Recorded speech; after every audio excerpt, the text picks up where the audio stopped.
Hello friends, income tax के cases की series में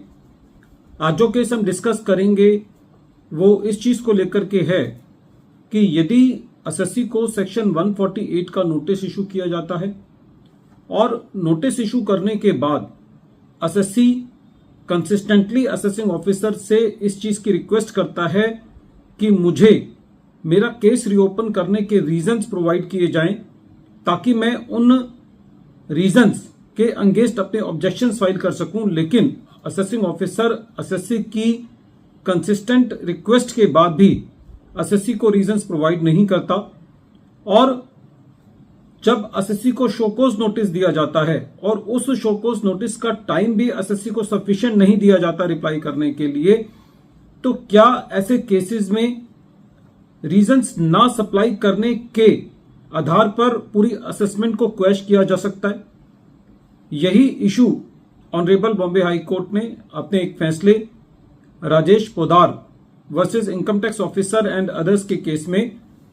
डिसाइड किया। यह केस 482 आईटीआर पेज नंबर 770 पर रिपोर्ट हुआ और इस केस का जजमेंट 17 अप्रैल 2023 को आया। सुप्रीम कोर्ट ने 2003 के अंदर एक लैंडमार्क जजमेंट दिया था जो कि सेक्शन 147 की असेसमेंट्स के लिए एक तरीके से एक मील का पत्थर है। जजमेंट का नाम है JKN driveshaft India limited versus income tax officer, जो कि 2003 का जजमेंट है और जो 259 आईटीआर पेज नंबर 19 पर रिपोर्ट हुआ, जिसमें सुप्रीम कोर्ट ने नोटिस को इशू करने की और उसके बाद असेसमेंट करने की पूरी मैनरिज्म को एक्सप्लेन किया। उस जजमेंट के मुताबिक जब असेसिंग ऑफिसर सेक्शन 148 का नोटिस एसएससी को इशू करेगा तो एसएससी को उस नोटिस की एवज में अपनी रिटर्न फाइल करनी है और एसएससी के पास ये अधिकार है कि वो उस नोटिस को इशू करने के रीजंस रेवेन्यू से मांगे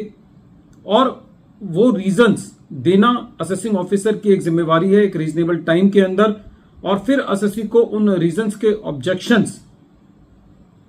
रेज कर सकता है एसएससी, और उसके बाद असेसिंग ऑफिसर की यह जिम्मेवारी है कि वो उन ऑब्जेक्शंस को एक स्पीकिंग ऑर्डर के द्वारा डिस्पोज ऑफ करे। प्रेजेंट केस के अंदर एसएससी ने कंसिस्टेंटली असेसिंग ऑफिसर से रीजंस की मांग की थी, लेकिन एसएससी को वो रीजंस प्रोवाइड नहीं किए गए। एसएससी को बाद में शोकोज नोटिस इशू किया गया और शोकोज नोटिस इशू करने के बाद एसएससी को बहुत कम समय दिया गया अपने सबमिशंस को देने के लिए और पूरा एडिशन कर दिया गया। जब ये मैटर अपील के अंदर बॉम्बे हाई कोर्ट के पास था तो कोर्ट का ये कहना था कि प्रेजेंट केस के अंदर इस बात में कोई दो राय नहीं है कि एसएससी ने असेसिंग ऑफिसर से कंसिस्टेंटली रीजंस की डिमांड की, एसएससी को रीजंस प्रोवाइड नहीं किए गए। ऐसे केस में जो सेक्शन 148 की जुरिस्डिक्शन है उसको कंप्लीट नहीं किया गया और सुप्रीम कोर्ट के judgment JKN driveshaft India limited versus income tax officer को फॉलो नहीं किया गया और उस जजमेंट के मुताबिक जो पूरा प्रोसीजर है वो असेसिंग ऑफिसर ने पूरा नहीं किया। तो खाली इस शॉर्ट ग्राउंड पर पूरी की पूरी असेसमेंट को क्वेश्चन किया जाना चाहिए। दूसरा, प्रेजेंट इस केस के अंदर जो एसएससी को शोकोज नोटिस दिया गया था उस शोकोज नोटिस को रिप्लाई करने का जो समय था वो भी सफिशिएंट नहीं था, तो उस आधार पर भी बॉम्बे हाई कोर्ट ने असेसमेंट को क्वेश्चन किया। फ्रेंड्स, ये जजमेंट इस लिहाज से बेहतर है कि सबसे पहले तो ये एक इस तरीके का इंडिकेशन देता है कि ये एसएससी के लिए जरूरी है कि वो अपने अधिकारों को सही समय पर उसका इस्तेमाल करे। प्रेजेंट केस में एसएससी ने कंसिस्टेंटली रीजंस की डिमांड की थी